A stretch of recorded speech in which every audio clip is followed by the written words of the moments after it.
दर्शन घेतलं तुळजाभवानीचं. आज कोल्हापूरला पोहोचून कोल्हापूरच्या महालक्ष्मीचं दर्शन घेणार आहे आणि त्याच्याच मध्ये एक अतिशय चांगली माहिती आणि बातमी आली आणि ते म्हणजे आपल्या साहित्य संमेलनाच्या अध्यक्षपदी डॉक्टर तारा भोवाळकर यांची निवड झालेली आहे. त्या महाराष्ट्राच्या जसं सुकन्या आहेत तशा पश्चिम महाराष्ट्रातल्याही त्यांचा सांस्कृतिक सामाजिक अतिशय अंतरंग जोडलं गेलेलं आहे. आतापर्यंतची 98 साहित्य संमेलनं झाली, त्याच्यामध्ये फक्त 5 महिलांना साहित्य संमेलनाचा अध्यक्ष होण्याची संधी मिळालेली आहे. मी स्वतः लेखिका आहे, साहित्याची मला आवड आहे, साहित्य रसिक आहे आणि त्यामुळे डॉक्टर तारा भोवाळकर यांच्या रूपाने महाराष्ट्राचा इतिहास, मग तो संत साहित्याचा असेल, प्रबोधनाचा असेल, परिवर्तनाचा असेल, त्याचबरोबर विशेष प्रकारच्या सामाजिक प्रवाहांचा असेल, त्या सगळ्याचा अभ्यास आणि त्याचं सर्जनशील व्यक्तिमत्वामध्ये प्रतिबिंब अशा प्रकारचं त्यांचं सगळं कार्य आहे. त्या स्त्री आधार केंद्राच्या आमच्या कार्यक्रमालाही पूर्वी येऊन गेलेले आहेत. अनेक संमेलनांमध्ये आणि कार्यक्रमांमध्ये स्त्री संतांच्या प्रश्नावरती त्यांनी जे पुस्तकं लिहिलेली आहेत त्याचं वाचन आम्ही केलेलं आहे. आणि दिल्लीमध्ये हे साहित्य संमेलन होत असताना साहित्य महामंडळाच्या अध्यक्षपदावरती डॉक्टर उषा तांबे आणि साहित्य संमेलनाच्या अध्यक्षपदासाठी डॉक्टर तारा भोवाळकर या प्रकारचा जो निर्णय झालेला आहे त्याच्याबद्दल मी त्यांचं सगळ्या साहित्यिक प्रतिनिधी संस्थांचं मनापासून अभिनंदन करते. आणि या संमेलनाच्या निमित्ताने जे जे समाजामधल्या आहेत महिला भगिनी, लाडक्या बहिणी किंवा समाजातल्या सामान्य प्रतिनिधी या सगळ्यांच्या बरोबरच महाराष्ट्र म्हणून आपण आपली जी संत साहित्याची आणि वारकरी संप्रदायाची परंपरा आहे त्या सगळ्याच्या वरती अजून एकदा वृद्धी आणि सक्षमीकरण सगळ्या महाराष्ट्र साहित्य क्षेत्राचं होईल अशी मला अपेक्षा मी व्यक्त करते. आणि बाकी आपण राजकारणाकडे वळू थोडं. माझा दौरा चालू आहे, पण दौऱ्यापेक्षा जास्त नवरात्रीच्या निमित्ताने नुकतंच आम्ही त्याच्या अगोदर प्रत्येक आमच्या महाराष्ट्रामधल्या 79 मतदारसंघांमध्ये शिवसेना महिला आघाडीच्या 19 जणी आमच्या नेत्या, उपनेत्या, आमदार या सगळ्यांना दौरा करायला सांगितला होता. आणि तो दौरा 28, 29, 30 आणि 1 असे 4 दिवस 79 मतदारसंघांमध्ये तो दौरा पूर्ण झाला. माझ्याकडे पुरंदर, त्याच बरोबर जुन्नर, खेड, चाकण आणि आळंदी आणि भोर, मुळशी हे मतदारसंघांची जबाबदारी होती. आणि तिथे अतिशय उत्कृष्ट पद्धतीचा प्रतिसाद मला मिळाला आणि मोठ्या प्रमाणामध्ये स्त्रियांच्यापर्यंत पैसे तर पोचलेलेच आहेत. इतकंच नव्हे तर ऑक्टोबर नोव्हेंबरचे सुद्धा निधी त्यांना एकत्रितपणे देण्याचा विचार आहे. आणि शेकडो महिलांना मी जेव्हा विचारलं की तुम्ही कशासाठी या निधीचा उपयोग करताय, त्याला त्यांनी 2-3 कारणं सांगितली. एक म्हणजे त्यांनी सांगितलं की औषध पाण्यासाठी, चिकनगुनिया किंवा या ज्या साथी चालल्या आहेत तर त्या औषध पाण्यासाठी हे पैसे आम्हाला कामी आले. दुसऱ्या महिलांचं होतं की मुलांना कपडे नव्हते सणवारासाठी, त्याच्यासाठी आम्ही ते पैसे वापरले. आणि तिसरा एक मोठा गट असा होता की त्यांनी सांगितलं की आम्ही बँकेतच पैसे ठेवलेले आहेत, 500 रुपये 700 रुपये काढले अगदी जे अर्जंट लागत होते ते, आणि बाकीचे पैसे आम्ही बँकेत ठेवलेले आहेत आणि त्याचा उपयोग आम्हाला पाहिजे त्या गोष्टींसाठी करणार आहोत म्हणून. पुरुष वर्गाची प्रतिक्रिया त्याच्यावरती विचारलेली असताना काहींनी सुरुवातीला त्यांना विश्वास नव्हता की सरकार असे पैसे देईल म्हणून, परंतु प्रत्यक्षात पैसे मिळाल्यानंतर पुरुष वर्गामध्ये सुद्धा चांगली भावना तयार झालेली आहे. आणि त्या भावनेच्यामुळे काही ठिकाणी म्हणाले पुरुष वर्ग, त्यांना महिलांनी सांगितलं मला धुळ्याला वगैरे की ते म्हणाले की आता काय तू लाडकी बहीण झालेली आहेस. त्याच्यावर महिलांनी सांगितलं की म्हणजे याचा अर्थ तुम्ही लाडके दाजी झालेले आहात. त्यामुळे महिलांचे फक्त झालेले आहेत लाडके असं नाहीये, हा सगळ्या कुटुंबाशी आपण जोडले गेलेलो आहोत. आमच्यावर एक टीका होते सारखी की निवडणुकांसाठी आम्ही डोळ्यासमोर ठेवून हे सगळं केलं, परंतु मी आपल्याला नम्रपणे आठवण करून देईन, आपण अभ्यासू पत्रकार आहात सगळेजण, की ज्या वेळेला हे सरकार आलं त्यावेळेला आनंदाचा शिधा याचा जे निर्णय झाला, सणवाराच्या वेळेला गोडधोडसाठी मैदा म्हणा, साखर म्हणा, तेल म्हणा या गोष्टी द्यायचा निर्णय झाला, चणा डाळ. तर जवळजवळ 15 वर्ष मी काँग्रेस आणि राष्ट्रवादीचं, काँग्रेस जे आमच्या समोर होतं 98 सालापासून, मी 2002ला आमदार झाले, त्यानंतर 2002 पासून ते 2000 अगदी 19-20 पर्यंत सातत्याने मी मागणी करत होते प्रत्येक गणपती उत्सवाच्या वेळेला, प्रत्येक दिवाळीच्या वेळेला, की महिलांना, कारण मी जायचे तर बघायचे वस्त्यांमध्ये खूपशा महिला नरक चतुर्दशीच्या दिवशी चण्याची डाळ पीठ करून लाडू करताना दिसायच्या. त्या काही महिला सणाच्या दिवशी चिवडा करतानाच आपल्याला सगळीकडे दिसायचं. म्हणजे आधी पूर्ण तयारी करण्याएवढे सुद्धा पैसे अनेकांच्या घरात नसतात आणि म्हणून ह्या गोष्टी आधी दिल्या पाहिजेत. असं मी 2002 पासून ते 2021-22 पर्यंत म्हणजे जवळजवळ 18-19 वर्ष मागणी करत होते, पण कुठल्याही सरकारने याचा विचार केला नाही. परंतु ज्यावेळेला मनोहर जोशी सर मुख्यमंत्री होते त्यावेळेला त्यांनी काही पाच धान्यांचे भाव स्थिर ठेवले होते. त्याच्यामुळे लोकांनी शिवशाहीमध्ये दुवा दिला होता. तसंच निर्णय हा घेतला. तेव्हा काही निवडणुका समोर नव्हत्या. निवडणुकांना 2 वर्ष होते. लेक लाडकी ही योजना जाहीर केली, ज्याच्यामध्ये मुलगी जन्माला आल्यापासून ते ती 21 वर्षाची होईपर्यंत तिला 5 लाख रुपये टप्प्याटप्प्याने मिळणार आणि त्याच्यामध्ये तिच्या शिक्षणासाठी वेळोवेळी तिथे पैसे दिले जाणार. मुलगी नावडती असते, नकुशी नाव आजही अनेक ठिकाणी ठेवलं जातं. म्हणून लेक लाडकी ही योजना सरकारने जाहीर केली. तेव्हाही निवडणुकीला जवळजवळ 1.5 वर्ष होतं. आणि अनेक योजना जे जाहीर केलेल्या आहेत, वृद्धांना सवलत, ह्या सगळ्या केवळ निवडणुकांकडे समोर डोळा ठेवून बघणं म्हणजे एक थोडंसं कुठेतरी दूषित दृष्टिकोन आहे असं वाटतं आहे. आणि ज्यांना मिळाले नाहीत पैसे तर त्यांच्याबद्दल बोललं जातं की आता यांचं काय, तर रिजेक्शनचं प्रमाण फक्त 2 ते 3% आहे सगळीकडे. तर जे रिजेक्ट झालेले अर्ज त्यांचं सुद्धा उत्पन्नाचा दाखला नसल्यामुळे किंवा आधार कार्ड लिंक न झाल्यामुळे जर का ते मिळाले नसतील पैसे तर ते मिळण्याच्यासाठी परत आढावा घेतला जाणार आहे आणि त्यांना पैसे देण्यासाठी प्रयत्न आहेत. नवीन अर्ज सुद्धा घेतले जाणार आहेत. एक आक्षेप घेतला जातोय पैसे कुठून आणणार, कणकणाट आहे, हे पैसे नाहीये. पगार द्यायला पैसे नाही आपण 15 वर्ष ऐकतोय, 20 वर्ष ऐकतोय, नेहमीच आहे. पण तरी मेट्रो उभ्या राहत आहेत, तरी रस्ते उभे राहत आहेत, बाकीचं विकास कार्य कर्ज घेऊन चाललेलं आहे. तर यासाठी म्हणून केंद्र सरकार खंबीर आहे. केंद्र सरकारने सुद्धा लखपती दीदीसाठी निधी दिलेला आहे आणि या सुद्धा महिला ज्या आहेत ज्यांना लाडकी बहीण योजनेचा फायदा मिळाला आहे त्या सगळ्या सर्व्हायवल म्हणजे केवळ जगण्यापुरते पैसे असणाऱ्या बहुतेक महिला आहेत. जागतिक आकडेवारी जर का आपण पाहिली तर थोडंसं जास्त चित्र स्पष्ट होईल आणि ते म्हणजे निम्म्या स्त्रिया आहेत, निम्मे पुरुष आहेत. श्रमाचे तास जर का काढले तर एकूण तासांपैकी 2/3 तास स्त्रियांच्या श्रमाचे असतात. कारण स्त्रिया बाहेरचं काम करून घरकाम देखील करतात, मुलांना वाढवतात, शेताती कामं करतात, बाकीची गुरं असतील, ढोरं असतील तर त्यांच्याकडे पण लक्ष देतात. आणि ही माझी आकडेवारी नाहीये, सेन्ससमध्ये 2001 पासून येणारी महिला श्रमशक्तीची आकडेवारी आहे की महिलांचे श्रम हे अदृश्य वाटतात आणि त्यांना त्याच्यासाठी म्हणून त्याचा मोबदला मिळत नाही. आणि जेव्हा मोबदल्याचा पैशामध्ये विचार केला जातो त्यावेळेला असं दिसतं की महिलांना एकूण जे आर्थिक उत्पन्न तयार होतं त्याचे पैसे मात्र 1/3 मिळतात. हे UN ची आकडेवारी आहे, संयुक्त राष्ट्रसंघाची. आणि प्रॉपर्टीची जेव्हा माहिती काढली की महिलांच्या नावाने मालमत्ता किती आहे तर फक्त 1% महिलांच्या नावाने मालमत्ता आहे. मग अशा वेळेला याचा अर्थ आर्थिकदृष्ट्या ज्या महिला सक्षमच नाहीयेत त्यांच्यासाठी ही योजना जर का सरकारने केली असेल तर त्याच्यावरती एवढे मोठे आक्षेप आणि त्याच्याबद्दलची दिशाभूल जी काही चाललेली आहे तर ती लोकांच्या डोळ्यामध्ये धूळ फेकण्यासारखा सगळा प्रकार आहे. जी राजकीय आणि सामाजिक इच्छाशक्ती एकनाथ शिंदे, देवेंद्र फडणवीस आणि अजितदादा पवार यांनी व्यक्त केलेली आहे त्याच्यामध्ये उच्च आणि तंत्रशिक्षण तर्फे सुद्धा मुलींना मेडिकल, वकील या सगळ्या व्यवसायांमध्ये शिक्षण मोफत घेण्यासाठी ज्या ज्या महिलांचं उत्पन्न 8 लाखाच्या आत आहे, महिला आणि पुरुषांचं, आई वडिलांचं, त्यांच्यासाठी सुद्धा ती योजना केलेली आहे. आणि सरकारची भूमिका जी आहे ती केवळ महिलांना रेवड्या देण्याची नसून स्त्रियांचा आत्मविश्वास वाढावा आणि त्यांचा अधिकार म्हणून ह्या देण्याचा आमचा प्रयत्न आहे. 4 महिला धोरणं झाली परंतु आतापर्यंत स्वतःच्या बरोबर, स्वतःच्या वडिलांच्या बरोबर आईचं नाव लावून घेणारे आणि स्वतः ओन करणारे, स्वतःची भूमिका घेणारे मुख्यमंत्री एकच आहेत, स्वतः एकनाथ शिंदे. या पार्श्वभूमीवरती स्त्रियांच्या बरोबर शेतकरी आणि बाकीचे जे जे समाजातले घटक आहेत त्या सगळ्यांसाठी काम करण्याचा आमचा प्रयत्न आहे. निवडणुकीच्या मध्ये काय घडतंय काय नाही किंवा बाकीच्या मुद्द्यांवर तुम्ही जरूर प्रश्न विचारा. आणि आमचा विजयादशमीचा जो मेळावा आहे 12 तारखेचा तो BKC वरती होणार आहे.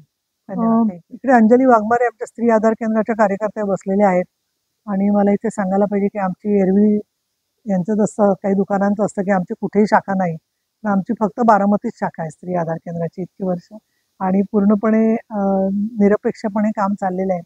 पण आमच्यासारख्या ज्या संस्था काम करतायत सगळ्याजणी तर त्याच्याच बरोबर एक काही इन्स्टिट्यूशन्स किंवा काही यंत्रणा सरकारने उभ्या केलेल्या आहेत. त्याच्यावर पुणे शहर पोलिसांची मी नुकतीच बैठक घेतली आणि ते सगळीकडेच लागू आहे.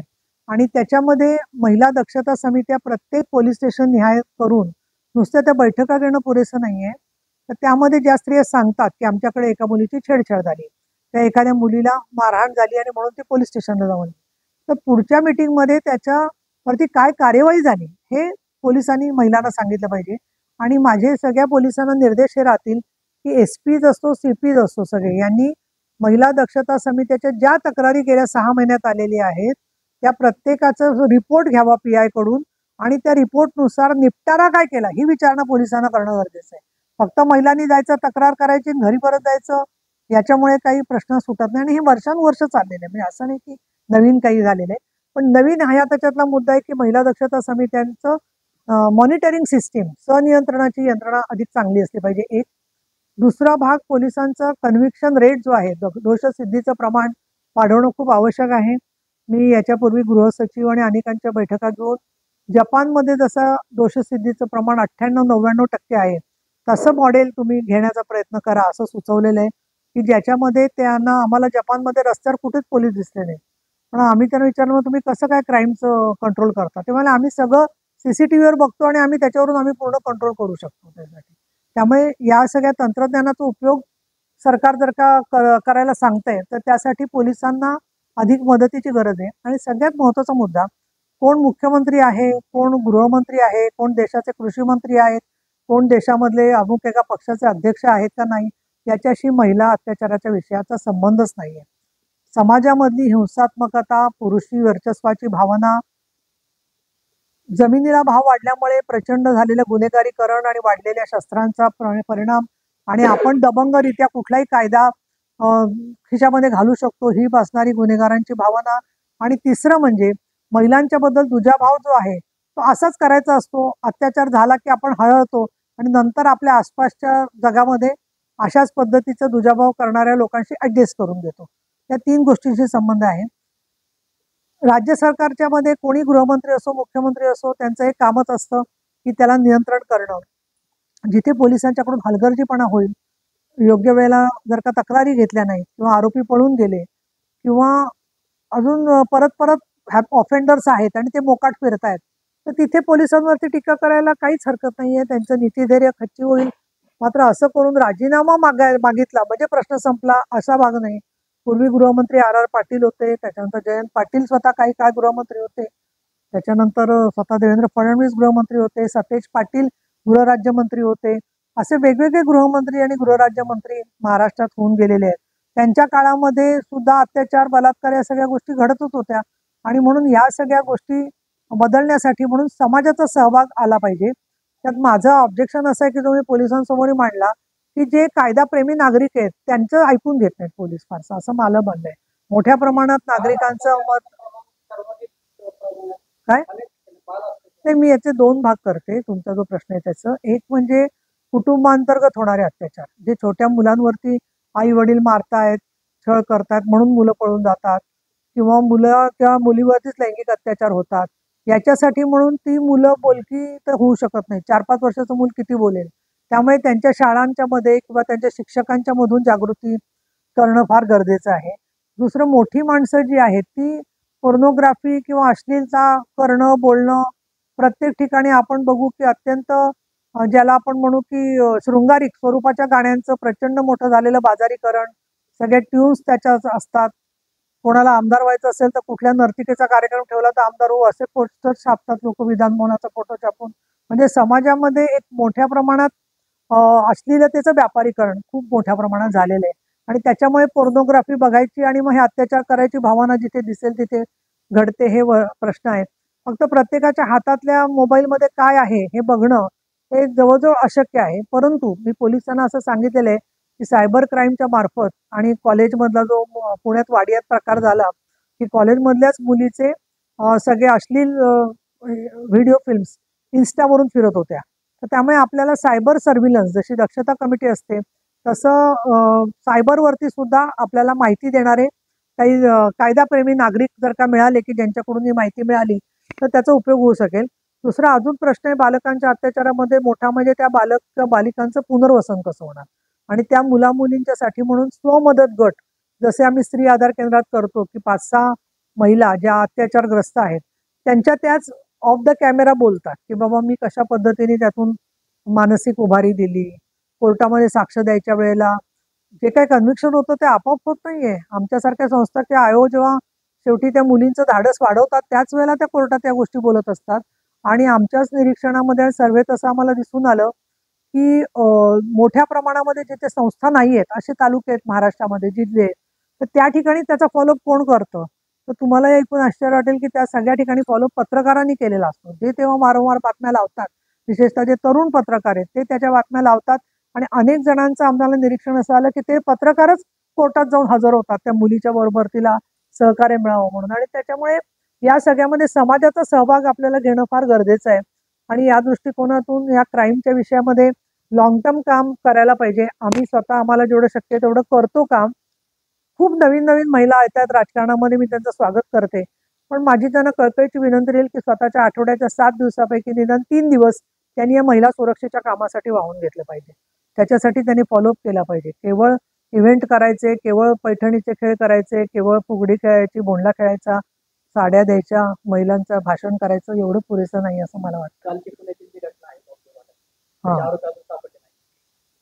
आता आरोपी तर सापडेलपर्यंत काय असतं, अलीकडे लोक गाडीने 4 तासात कुठे पोहोचू शकतात. फ्लाईट समजा घेऊन पटकन बसले असतील कुठे जाऊ शकतात. एखाद्यास पुण्यातच लपून बसलेले असू शकतात. आज ना उद्या ते आरोपी पकडले जातात.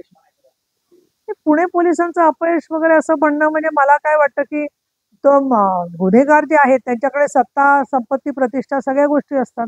त्याचा ते गैरफायदा घेतात. पण आतापर्यंतच आपण जर का पाहिलं की आपल्याकडे जसं वाक्य आहे की पुलिस के हात बहुत लंबे होते हैं, तर ते लांब हातांपर्यंत लवकरच सापडतील असं मला वाटतं धागेदोरे. आणि विशेषतः फोनच्या लोकेशन्स आणि काही सापडलं तर त्याच्या आधाराने पोचता येईल.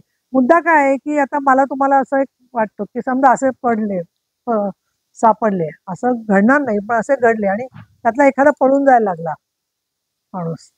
आज जी चर्चा होते की बदलापूरच्या पोलिसांनी काय करायला हवं होतं, तर मग न्यायाने द्यायला पाहिजे होतं असं म्हणतो आपण. आपला प्रयत्न तोच आहे ना. आतापर्यंत तुम्ही 25-30 वर्ष आमचं काम बघताय. प्रत्येक केसमध्ये तुम्हाला असं कुठे दिसलं का की महिला संघटना किंवा कोणी समाजातले लोक म्हणतात यांना फाशी झाली पाहिजे, पण कायद्याने झाली पाहिजे हाच आपला आग्रह आहे.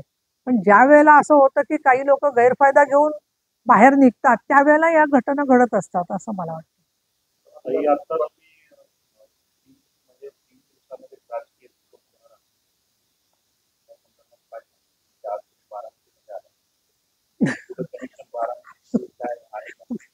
अजून तर काय भूकंप झाला नाही राजकीय वगैरे. पण मला असं वाटतं माझ्या म्हणण्याचा अर्थ आहे की खूप बदल वेगाने होतील पुढच्या दिवसात. आज सुद्धा तुम्हाला हा आता अनेक लोक राजकीय भूमिका घेत आहेत, बोलतायत, त्याच्यावरती चर्चा होते, अनपेक्षित गोष्टी घडत आहेत, त्यालाच तर भूकंप म्हणतो ना आपण. भूकंप असं काय सर्व राजकीय परिस्थिती, महाराष्ट्राच्या एकूण राजकीय परिस्थितीबद्दलचं मी विधान केलेलं आहे. आणि ते विधान माझ्या 20-25 वर्षाच्या अनुभवांती केलेलं आहे. आणि विशेषतः 2014 नंतर ज्या घटना घडल्या त्याचं जर का तुम्ही तारखा बघून काढल्या तर तुम्ही सुद्धा माझ्याशी सहमत होईल की प्रत्येक निवडणूक ही एक म्हणजे फार मोठी भूकंपासारखीच घडलेली आहे. आणि काही वेळेला आधी झाला नाही भूकंप तर नंतर भूकंप झालेले आहे. त्याच्यामुळे हा जर का विचार केला तर भूकंप याचा अर्थ काय, तळागाळापासून सगळ्या गोष्टी बदलणं. आणि मग त्यात काही पडझड होते, काही लोक ना जे आहे ते विस्थापित होतात, काही लोक जे आहेत त्यांना तात्पुरती घरं घ्यावी लागतात. हे सगळा अर्थ आहे त्याचा जो आहे तो. आणि त्याचा तपशील तुम्ही कुठल्या ते चित्रपटात लिहिलं असतं, कुठल्याही जिवंत किंवा दुसऱ्या व्यक्तीशी संबंध जोडू नये तसं मी तुम्हाला सांगते, डिक्लेरेशन देते. असं तुम्हाला वाटण्याशी काही संबंध नाही त्या भूकंपाचा. जे काय घडणार आहे ते घडणार आहे किंवा घडणार नाहीये ते घडणार नाहीये असं आहे. मी कुठल्याच गोष्ट सूचित हा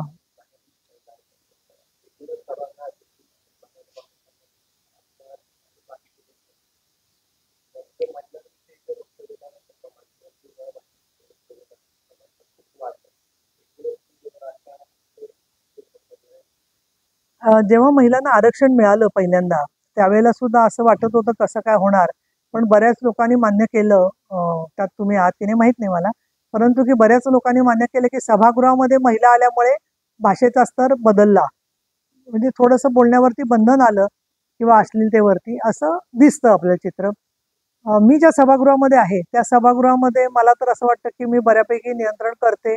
आणि जे व्यक्ती ते ऐकत नाही त्याच्यावरती मी योग्य ती कारवाई पण करते. तेवढी मला पक्षांच्या सगळ्या सहकार्यामुळे निर्णय क्षमता आलेली आहे. आता 2029 कडे जाताना अजून महिला राजकारणामध्ये वाढणार आहेत सगळ्या जे आहेत ती. पण मुळामध्ये सुप्रीम कोर्टाने सुद्धा सांगितलंय की आईवरून किंवा वडिलांवरून शिव्या देणं हा क्राईम मानला जावा. त्यामुळे भाषा स्वातंत्र्य जरी असलं तरी सुद्धा कुणाही व्यक्तीच्या नातेवाईकांची मानहानी होईल किंवा विशेषतः त्यांच्या संदर्भामध्ये अश्लीलतेचा अर्थ ध्वनित होईल अशा गोष्टी बोलण्याची पद्धत ही फॅशन म्हणून जी होते, प्रेमाने अशी शिवी घातली मी त्याला, हे जो प्रकार आहे तर हे प्रेम थोडं कमी झालं तर बरं होईल असं वाटतं मला.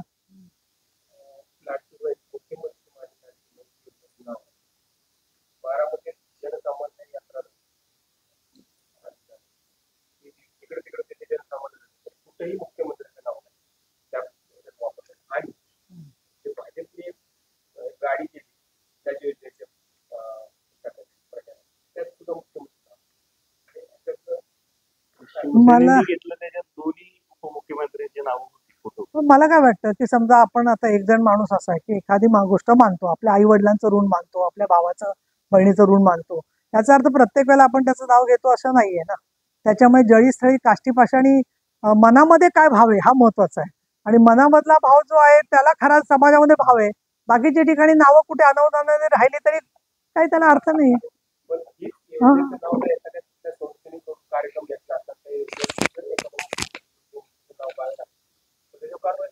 नाही, कारवाई वगैरे कोण करते? कारवाई प्रत्यक्षात करायला हे समर्थ आहेत ना.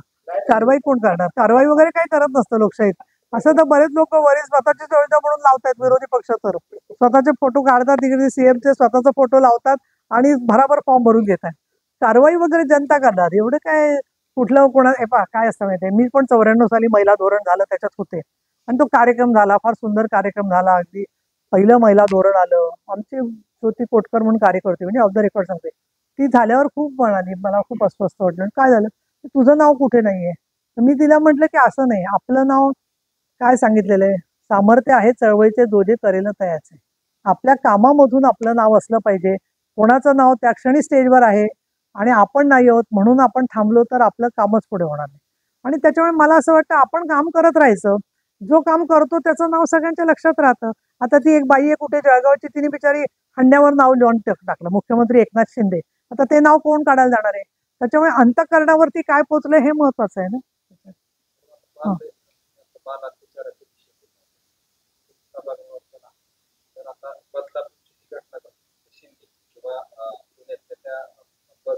हो हो.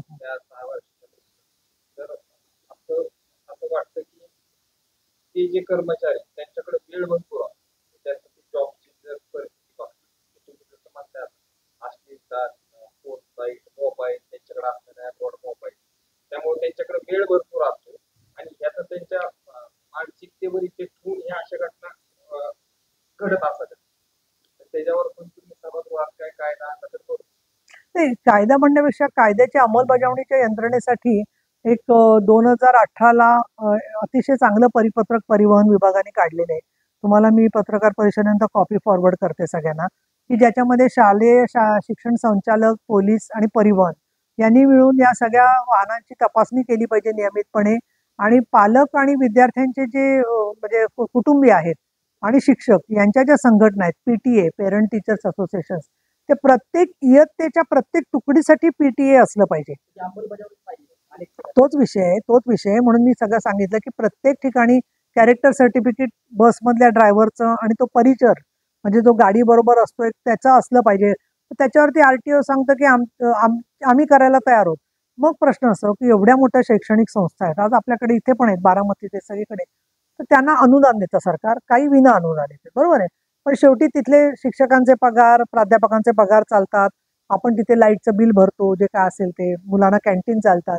तर त्याच्यामध्ये परिचरचं कॅरेक्टर सर्टिफिकेट बघायला किती असं पैसे लागणार आहे. त्यामुळे शिक्षण संस्थांची सामाजिक इच्छाशक्ती जागृत झाली पाहिजे, हा खरा विषय असं मला वाटतं. माझ्या माहितीप्रमाणे टीसी कॉलेजमध्ये मर्डर झाला एका मुलाचा जो आहे, तो त्याच्याबद्दलचा मी तुमचा कोणाचा तरी व्हिडिओ पाहिला. तर त्याच्यासाठी बघा प्रत्येक महाविद्यालयामध्ये अँटी रॅगिंग कमिटी आणि anti harassment, sexual harassment committee, या 2 कमिट्या प्रत्येक शैक्षणिक संस्थेत असल्या पाहिजेत. त्याची देखील अंमलबजावणी होतच नाही. तरी होत नाही मग तक्रार पेटी असेल म्हणजे ह्याच्या अगोदर देखील या योजना राबवल्या गेल्या पण अंमलबजावणी होत नाही. अंमलबजावणी होत नाही त्याच्यावरती असं एक गोळीने काम होत नसेल म्हणजे साध्या पॅरासिटामॉल त्या साध्या गोळीने काम होत नसेल तर इंजेक्शननी नसेल होत तर ऑपरेशन. तसं त्या शाळांची आम्ही मान्यता काढून घेऊ हे स्वतः शिक्षण मंत्र्यांनी जाहीर केलेलं आहे. परंतु मी प्रत्येक ठिकाणचे 4ही डिपार्टमेंटचे लोक आहेत, परिवहन, शिक्षण, त्याच्यानंतर पोलीस, आणखीन समाज कल्याण, महिला बाल कल्याण, या सगळ्यांनी मिळून ज्या ज्या शाळा हे करायला तयार नाहीये त्याचे रिपोर्ट द्यावेत आणि त्यानुसार शाळांनी भूमिका घेतली पाहिजे असं मला वाटतं. शाळांसारख्या व्यवस्थापनावरती आपण कायदेशीर कारवाई करायची वेळ त्यांनी आणू नये. अन्यथा डिसेंबरच्या अधिवेशनामध्ये त्याच्यावरती आम्ही सांगू की बाबा तुम्ही अहवाल द्या जिल्हा न्याय कुठल्या शाळांनी कॅरेक्टर सर्टिफिकेटचं केलं पालन का नाही केलं. महिलाच सेविका असल्या पाहिजेत. छोट्या बेबीजना बाथरूमला नेताना तिथे त्यांनी जेंट्स ठेवता कामा नयेत. तिथले सुद्धा जे कर्मचारी ठेवतील त्यांना सुद्धा तपासणी या गोष्टी केल्याने आपली मुलं शाळांमध्ये जात आहेत ना. आपण स्वतः आई वडील आहोत. अशा वेळेला आपण सगळ्या सेक्टर मधल्या लोकांनी हे काम केलंच पाहिजे. हे झालं आपल्या शाळा आणि शाळा जिल्हा परिषदच्या ज्या शाळा आहेत आणि सगळ्यांना लागू आहे. त्यांना सीसीटीव्ही कॅमेऱ्यामध्ये अजून आपण सीसीटीव्ही कॅमेऱ्यांचा विषय असा आहे. नाही तुम्ही काय करताय माहितीये का, आपल्याला एका पक्षाला उडून जाऊ द्यायचंय तर आपण म्हणतोय तो फार वेगाने उडून गेला. अहो मूळ मुद्दा असा आहे की सीसीटीव्ही असतील तर त्याचं मॉनिटरिंग होतंय का, कोणी बघायला पाहिजे. 24 आवर्स जर का बघत असेल सीसीटीव्ही कोणी, एक सेवकाचा विषय आहे तर 2 सेवक समजा ठेवले किंवा दर 15-15 मिनिटांनी जरी माणसाने बघितलं सीसीटीव्ही अगदी आपल्या फोनमध्ये तर त्या मुलींना एवढ्या वेळ तो बाथरूम मध्ये तो घेऊन गेलेला एवढं सुद्धा कळू शकतं ना. काल मी पोलिसांना सुद्धा म्हटलं होतं की आपण चला सीसीटीव्हीचं मॉनिटरिंग कसं करताय बघू. एका चौकामध्ये एक माणूस एका मुलीच्या अंगावर थुंकतो आणि हसत हसत पळून जातो, त्याला पुढच्या चौकात आपण पकडू शकत का नाही. त्यामुळे सीसीटीव्ही द्यायला पाहिजे तेवढी तयारी. आम्ही उद्या आम्हाला म्हटलं आमदारांना निम्मे पैसे तुम्ही द्या याच्यासाठी सगळे तरी आम्ही देऊ, पण त्या सीसीटीव्ही पाहून त्याचं निरीक्षण करून त्याच्यानुसार प्रतिबंधात्मक कारवाई होत असेल तर त्या सीसीटीव्हीला उपयोग आहे. नाही तर ते सीसीटीव्ही घटना झाल्यावरती शोधून त्याचा काहीच उपयोग नाही. आणि मुद्दा असा आहे की प्रत्येक घरामध्ये ज्या गोष्टी होत आहेत, मोठा असलेला माणूसच छोट्या बालिकेवरती अत्याचार करतो, हे कुठे सीसीटीव्हीत येईल. म्हणजे काही प्रश्न जे आहेत ते समाजाच्या मानसिकतेसाठी काही गोष्टी या सगळ्यांपर्यंत पोहोचणं फार गरजेचं आहे असं मला वाटतं. त्याच्यात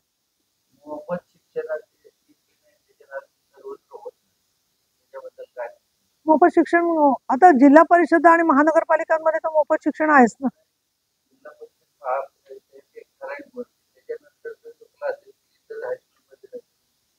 शाळा आहे त्या अनुदानित अशा शाळांमध्ये सुद्धा मुलींच्याकडून फी घेतली. तो एक विषय कसा आहे माहितीये का, त्याच्यात अनुदान आहेत त्यांना पण ते पगाराचं अनुदान असतं. पण व्यायामशाळा म्हणजे पीटीचं ट्रेनिंग, वाचनालय,